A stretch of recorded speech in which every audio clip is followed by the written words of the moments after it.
Welcome once again to Syntax Error, your pretentious philosophical pedantic podcast ostensibly about video gaming and related topics therein. Warning, this podcast contains spoilers, mature content, and language. Viewer discretion is advised.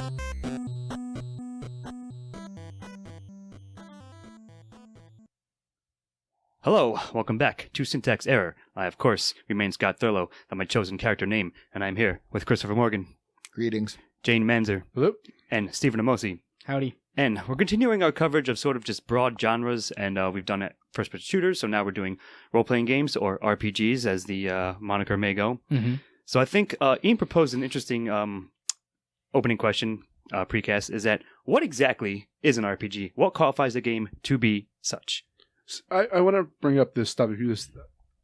When we're doing first-person shooters, the name is self-explanatory. Sure. But a role-playing game. Aren't all games that? Yeah, what you propose? exactly. When you're playing Nathan Drake, you're playing a role there. If you're playing Batman, you're playing a role there. But those don't qualify necessarily as RPGs. Sure. And the point I want to make even further is that in a lot of the modern-day RPGs, they allow like character building. And also, so you're not playing a role at all. You're playing yourself in a bizarre situation. Yeah. The name does not fit the genre. Is all I'm saying. Sure. I mean, you want to go like very deeply philosophically, or like linguistically, if you will. But I mean, I would say if you say RPG to any like casual to deeper game fan, they'll know what you mean. So you're saying the characteristics that define such a game? Now there's a. You hear a characterization now of RPG with RPG elements, and you also hear True. RPGs. What's the difference between having RPG elements in a broader genre and being RPG on its own? What do you think, Steve? So I think there's an interesting thing that gets brought up here is the idea of Zelda is a good example of this, right? Like a lot of the Zelda games are not counted as RPGs. I'm not sure, what do they count? Just action adventure games? which we sort of, or action adventure RPG. See, sure. My point is, I'll get to my point, but I'll address that in a second. Right, but because it's the same thing. I think that immediately gets to the crux of what this is, right? I played all those Zelda games in the always thinking of them as RPGs. Kind of, they have the same kind of open world-ish elements, and they have the big difference I think is the combat system. Right, and sort of, and in especially in more recent RPGs, the stat building system, which I think is a big thing for RPGs these days. I agree. I would say if I had to pick out one thing, it would be like skill trees and tiers and things like that. Define it like the more deeply, the more extensive it is, the more of an RPG it is. And to answer your question, I think it's become more like blurry, nebulous, like action adventure with RPG elements, or FPS with RPG elements. But yeah, I get that. That's exactly what I was going to say. With a lot of games now, a first-person shooter can have a lot of RPG elements. BioShock, I guess, is a good example. Yeah, BioShock. You were just playing Deus Ex, Deus Ex, I think, is. I would say, I guess that is an RPG. What do you think, Chris? I was going to say it's going to be a number of elements because, like, even Batman, which is not really an open world, even like the bigger ones. I mean, it is and it isn't. But it is and it isn't. But it's like the degree of what it's an open world. But like even with Batman or something that's got more of a more narrow narrative. You've got skill trees. You've got level up. So it would have to be a combination of skill trees. And then something where the size of the open world, how much of the story there is, how far can you divert from it?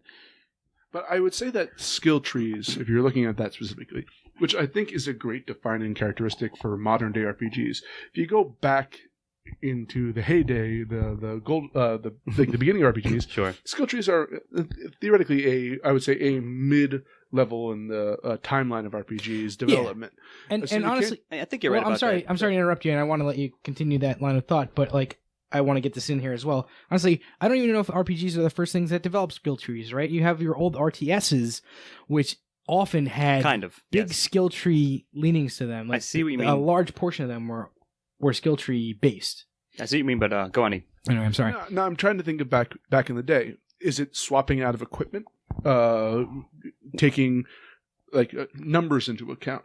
But you see like first-person shooters that have the ability to swap out equipment. Sure. I would say that is, in a sense, RPG-like, but you can go back to, I don't know, I think it's a very, like, defining it as one specific element is very difficult given the history of RPGs. I agree. I don't think it's one specific element. No, I it's think there's definitely a bunch. not. But think of it this way, right? So you just made me think of something. Yeah, back in the day, you wouldn't necessarily have skill trees per se, but at this most basic, you would have level ups. So you get more health, essentially, and more mana maybe, or magic if that is part of the game. So I think maybe leveling up is sort of like, you can trace that back to its core. That's an RPG more than like getting like a different gun and your gun, like, add-ons and stuff. That's more of action with RPG elements, as we said just earlier.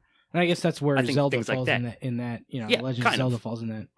Kind of. Because you can find upgradable items, like you have 2 different boomerangs, at least in Link to the Past and things like that. And there's certain parts of that game that you can't get past until you have those levels. Sure, but I do think it's an interesting thing about what qualifies, because hey, in Halo, I'm role playing Master Chief, etc.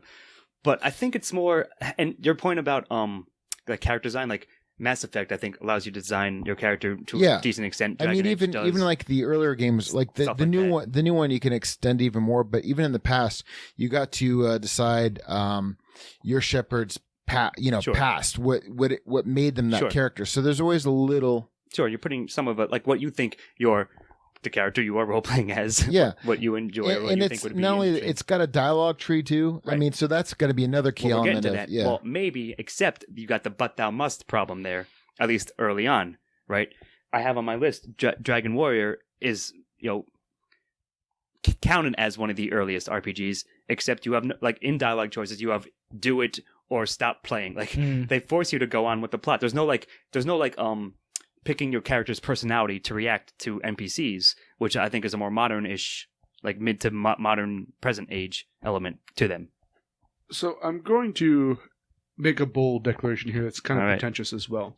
I think that I was looking at it in the wrong fashion of what in the set of RPGs, what are the common elements that unite them? Sure. And I don't think that you can do that, because you can always find a counterexample to. I think you're right about that. So it's actually, I believe, called a class of families in certain set theory of sets, which is that they're united by certain things that may there's no one. They might overlap, but they don't have to.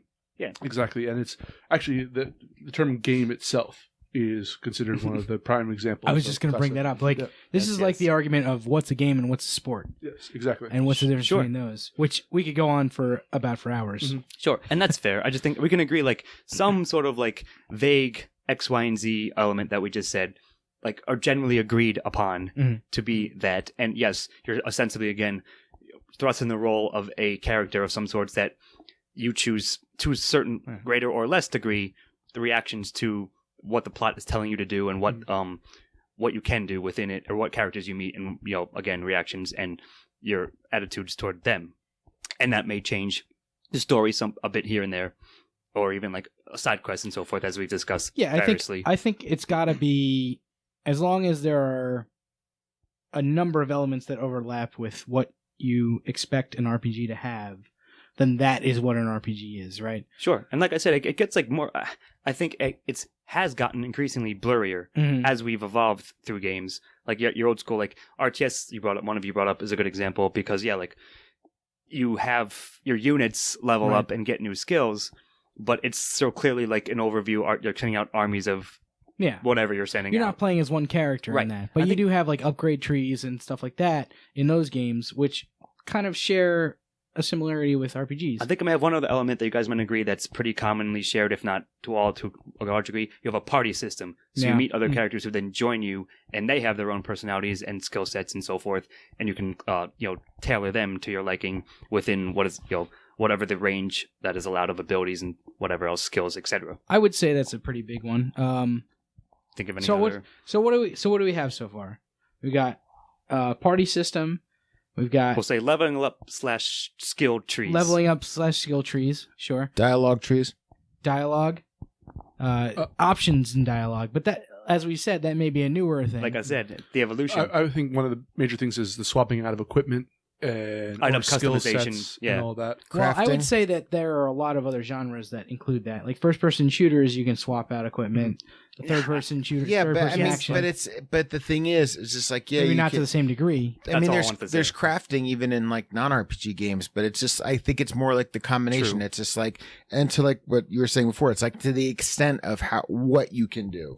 And I think that another big one, just so this will be I think the fifth one is battle systems, right? I Battle was getting systems to that, but yes. are very interesting because throughout the history of RPGs, they have tried to be like, I think this is what maybe one of the most interesting elements of RPGs. They've tried to be on like the cutting edge of like, especially like you go back and play Final Fantasy games, they change the battle system a little bit. Sure. Every time after like 7 or whatever. But there's always these new battle systems. They're like, oh, is this an RPG? It's got a different, and maybe it's not like maybe it's a real time battle Well, system. that's what I or was something getting like that. to. Like that's something that has changed a lot, but still usually has some elements of the original, of an original Sure. RPG. I Right. see exactly what you're saying, but yeah, and I sort of had that as a subtopic, the classic like action versus turn-based style, but you can still have RPGs that are both. It's weird because perhaps this is a nostalgia thing, and maybe you guys can comment on this a bit, that in my mind, an RPG is something like, of course, one of my favorite ones, if not my favorite, Chrono Trigger, whereas is in fact, or even FF, all those turn-based, right? It's your turn, you fill up a bar, but things like Secret of Mana, Illusion of Gaia, those were like real time, like there was no choosing your ability and then you wait for it to happen. So even back then, even as far back as that, is all I'm saying is that there was no clear delineation per se. But in my mind, it's more turn-based. But as we said, as it evolved, it got less and less, clear cut. Right. That's interesting. Like when I think of Secret of Mana, I think of it at like World of Warcraft as the next generation of. I see what you mean. The lineage exists there with the idea of you playing. Oh man. MMORPGs are like a whole different well, story. I had it as a subsect too, but I surely think the turn-based thing is more of or it was a relic of JRPGs which is another subclass of it. Yeah, so you got like kind of like your big divisions. If you agree that this huge like swath of games count as RPGs, little subdivisions, as we just said, JRPG, Western RPG, what kind of combat system does it use, etc. And like the item system and all that, as we just said. But all I'm saying is, like, if we agree that largely these elements are common enough to count, then I think then you can. It's almost like when I see it, I know it's an RPG, more or less. You know and then, I mean? there's certainly, I guess that is a more of a JRPG thing, like that time. Although not always. I'm just saying. That turn-based, not always for sure, but then you've got games like Dark Souls and Deus Ex and all these other newer games that are not turn-based at all. You acquire your targets in real time and you have to fight them in real time. It's basically elements of a first or third person shooter within an RPG, right? Yeah. How about this? I have one more little sort of side thing, if not like one of the big pillars that we just said. And again, like my nostalgia is somewhat triggering, but I would say something like, if not morality systems, like your choices will have ripples throughout the rest of the plot, whereas most other, like, you'll be on rails. Like, the plot of Halo doesn't change. You don't, like, get a choice of what to do or to not to do. You're just doing it. You know what I mean? And so in that sense, like, for example, so when you steal the guy's, like, lunch at the fair in Chrono Trigger, that might have repercussions, or different things will happen. Sure, like, there might be minor, very small variations, but nevertheless. And then you get to things like Mass Effect, where you have all these relations with all your other characters, with your party. Yeah, all this other shit can happen. I would say that decision making is perhaps the most important thing in an RPG. Except in modern except RPGs. for the "but thou must" thing, as I said. That's why I had to bring it up. Yeah, but in any RPG, even going back as far as the Final Fantasy, like the original Final Fantasy games, stuff like that, you don't actually have a choice, right? But you have the illusion of choice. Right. Or they try to at least instill the illusion of choice into that game. Yeah, sure. Whereas a game like Halo, like you said, or Half-Life or something, your character acts the way he acts regardless of what you do. Like, you have no input into the way that your character It'd be amazing acts, if you had a choice for Gordon Freeman, like a dialogue choice. whether or not you have to say something or not, you didn't make that choice to press that button to say it, right? Yeah, that's all I'm saying. So I think now we can generally agree upon what counts and what not. within it. So the fun part that I wanted to get to is naming some of the ones that you like the most and why you think what they did well within the genre at this point. So how about you start, Chris? You've been silent for a bit.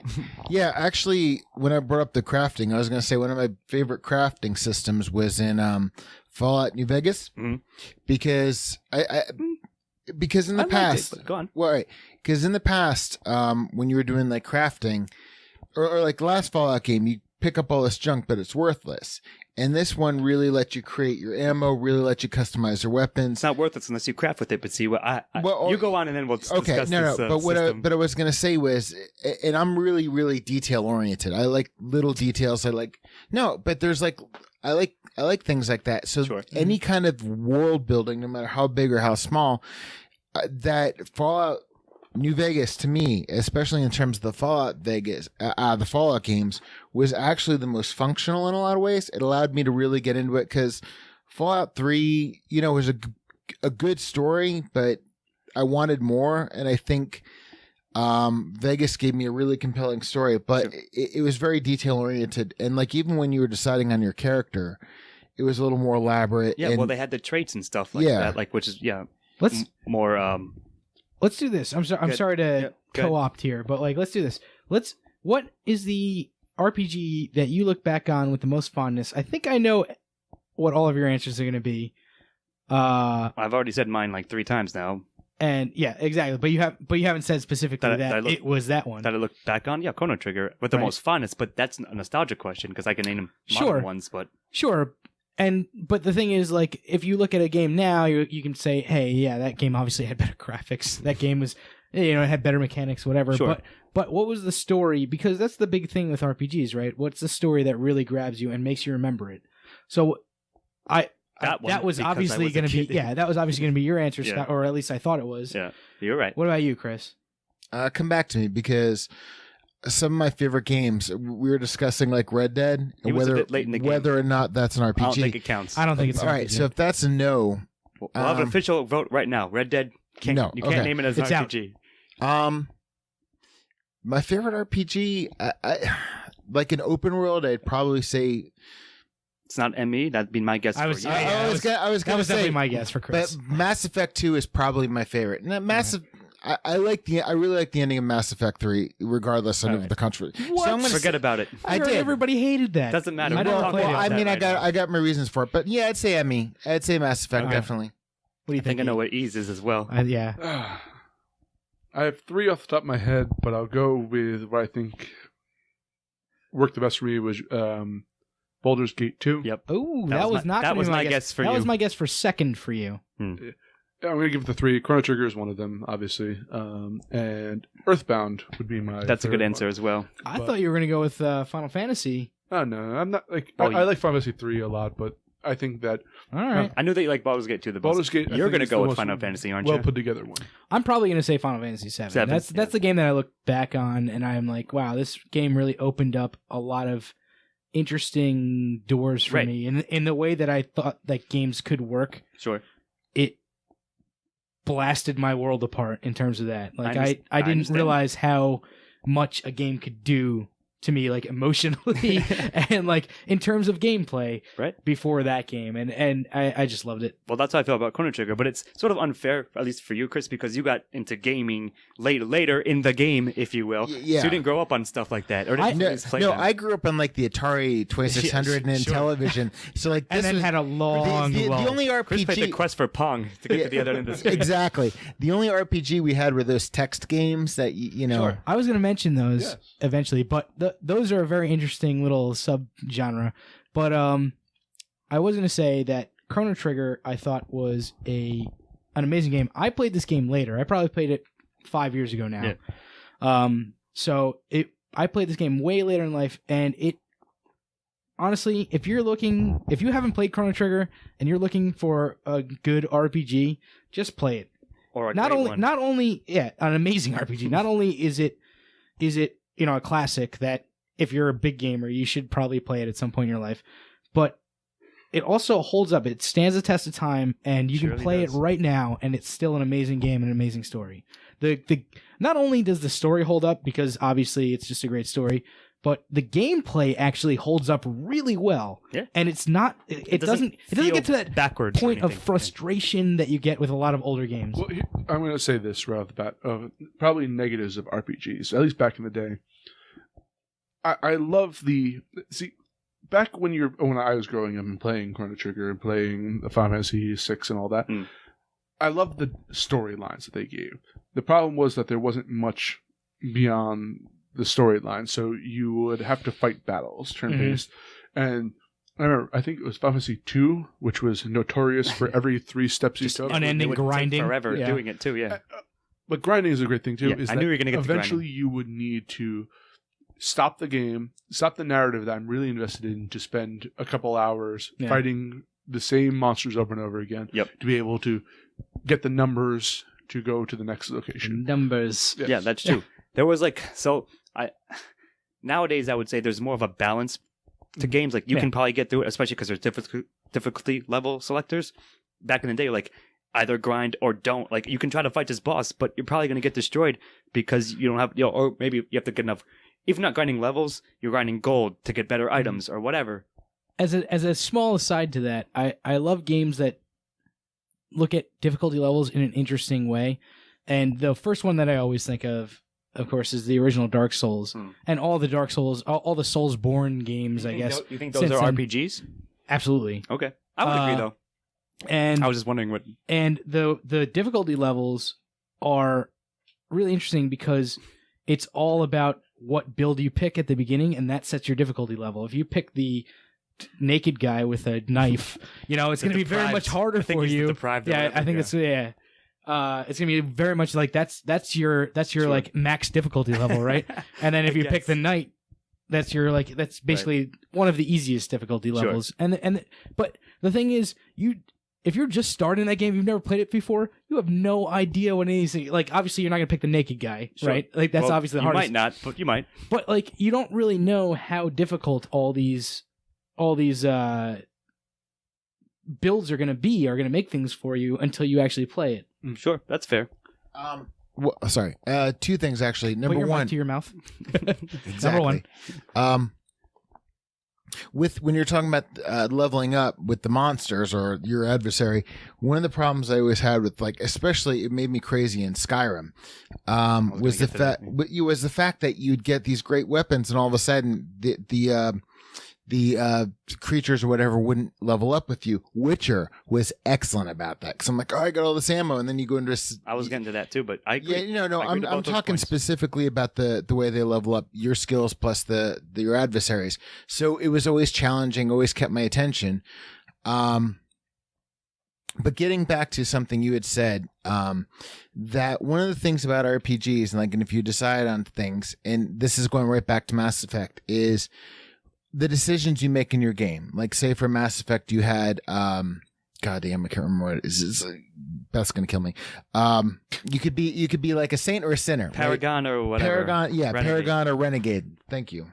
The problem I think people had with Mass Effect 3 at the end was if you're a Paragon, you had 3, maybe 4 options if you decided to opt out.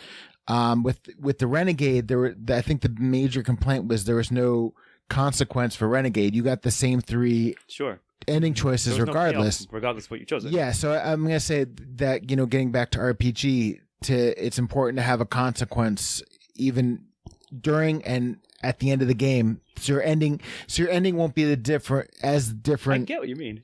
So in my notes I had as Janie Manzer often says, to your point, in the end, the choices available in games are only those left to the players by the mercy of the programmer gods.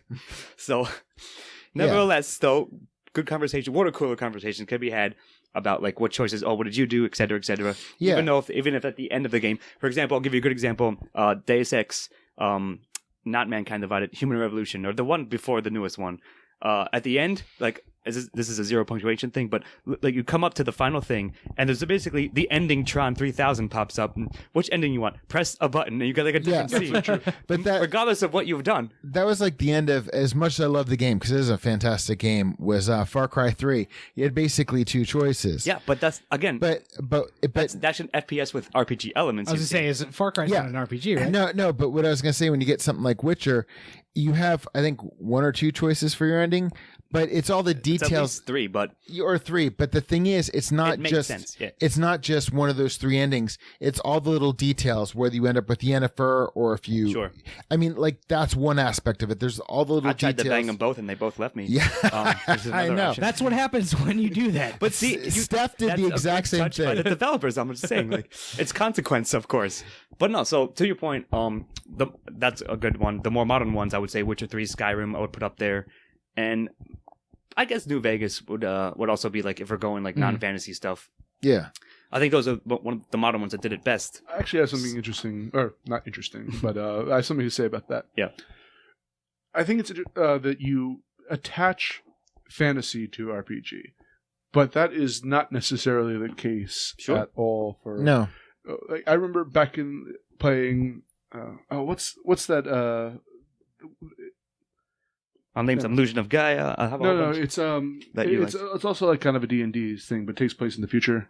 StarCraft, Wasteland. Like I have no idea what you're talking about. I don't know that. I don't know. /hack. No, is that what it's never mind. Is that what it's called? No, it's a very famous. Was it from NES? I'll try to think. It's from NES, but it's not NES. But you talk about it. You can play. It's RPG, except that you're in the future. Instead of doing magic, you're hacking into different like computers. And you see that nowadays with Mankind Divided, things like that.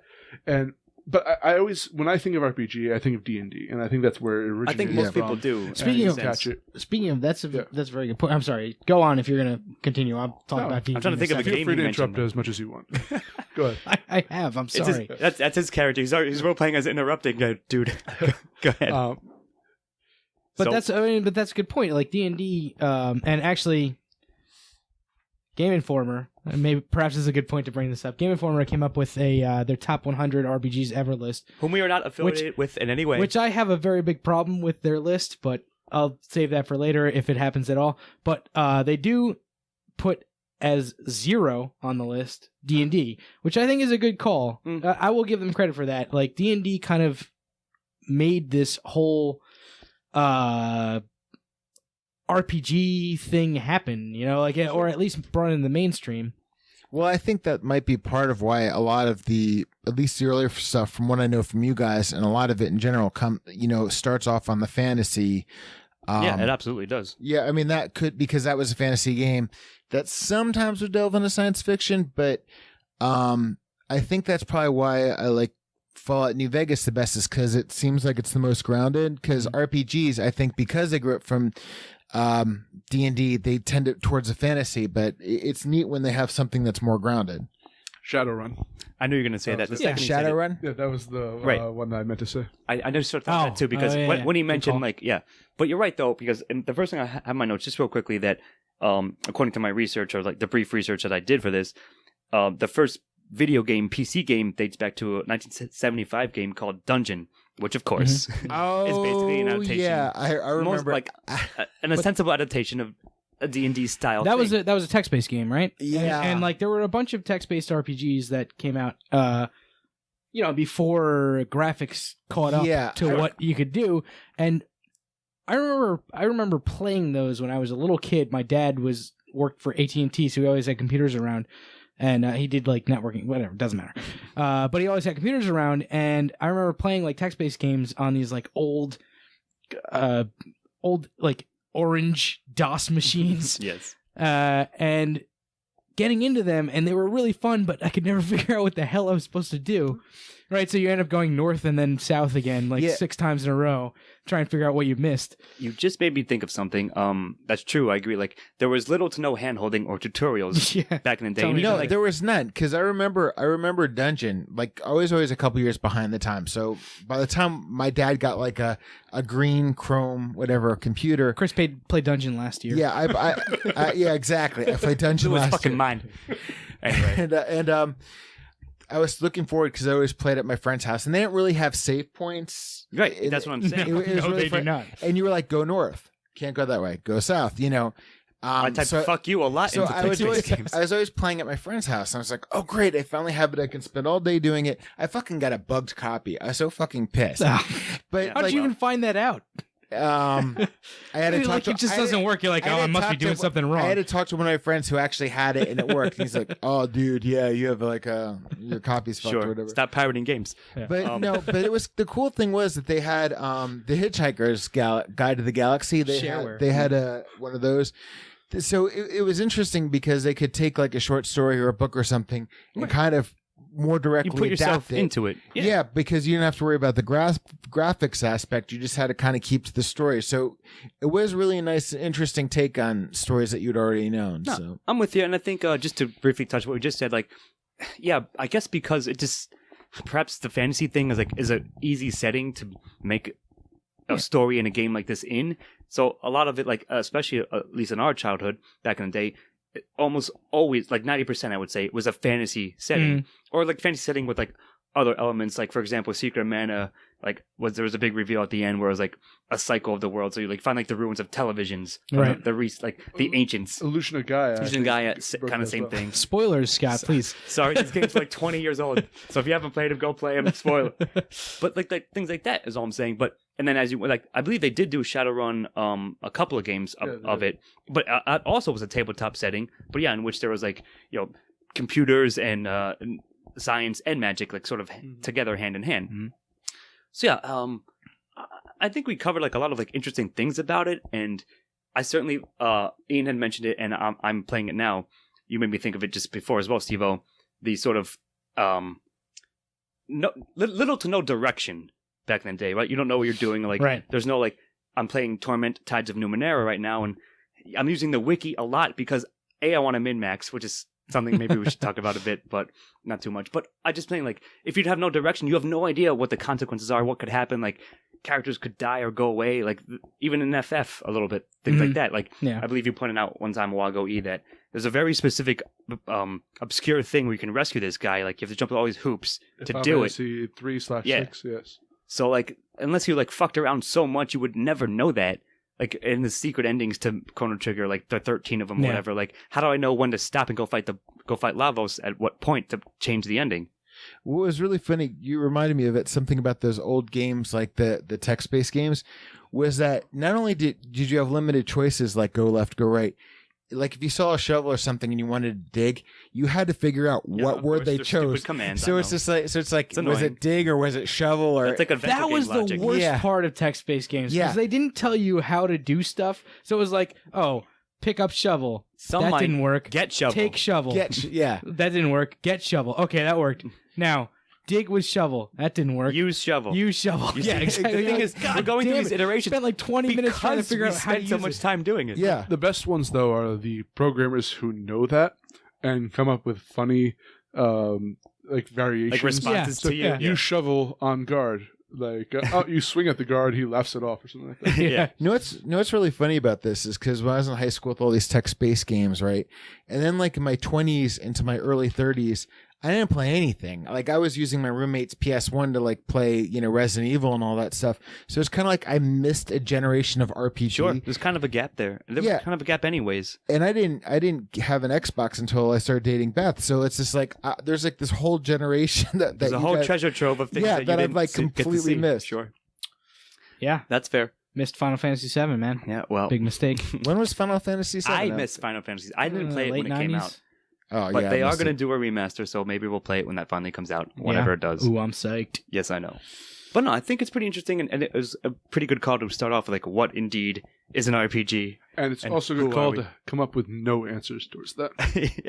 It's not. It's not no answers. It's that it's like it's a wide range of things that you have to have. Like it's what are those graphs We drew called? a giant circle around all of the elements. Yeah. Venn diagram. It could be It's a Venn diagram, right? So like here's not RPG and here's RPG, and they have some things in common. RPG element. Yeah. Right. And then Yeah. the fourth circle goes through that one. But anyway. But like, what is an RPG is kind of subjective, because I'm sure there's somebody who can come out and say, no, you're wrong about Sure. that, and here's Yeah, well, we'll If fight anyone them. wants to comment We're gonna- about yes, please against comment. our I wishes. think our circle encompassed anything that anyone could argue an RPG to be.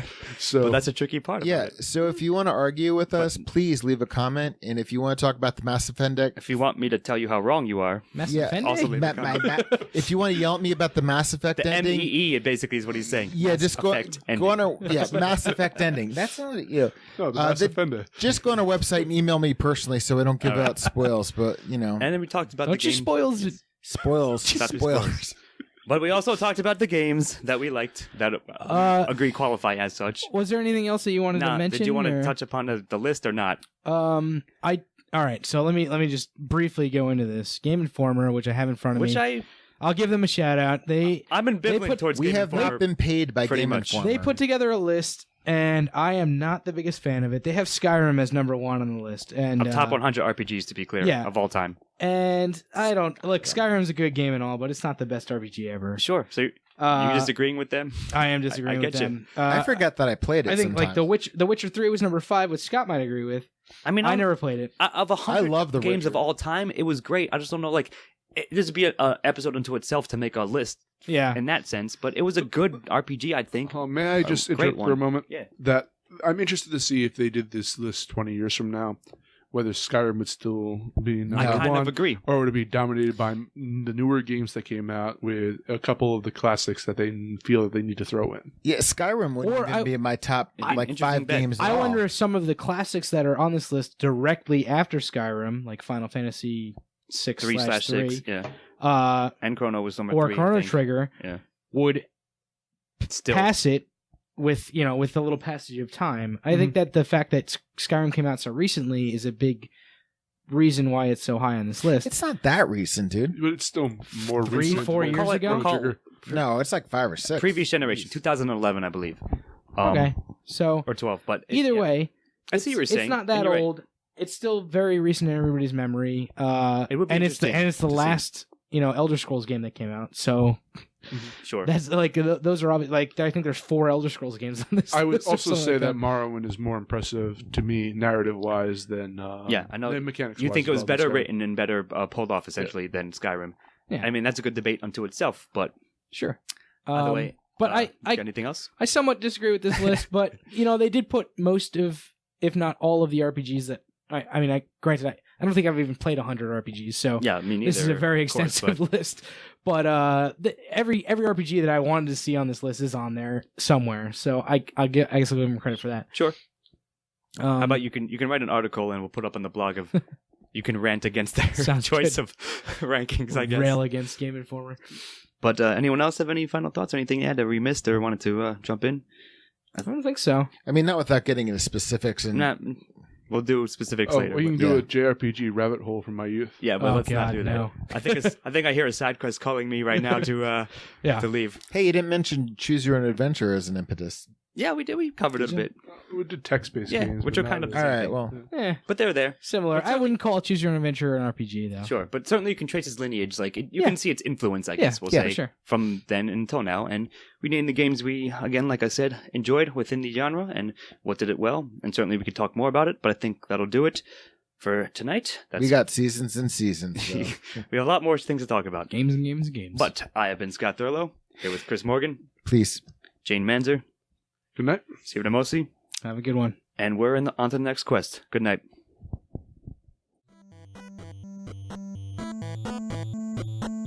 Editing and engineering by Scott Thurlow.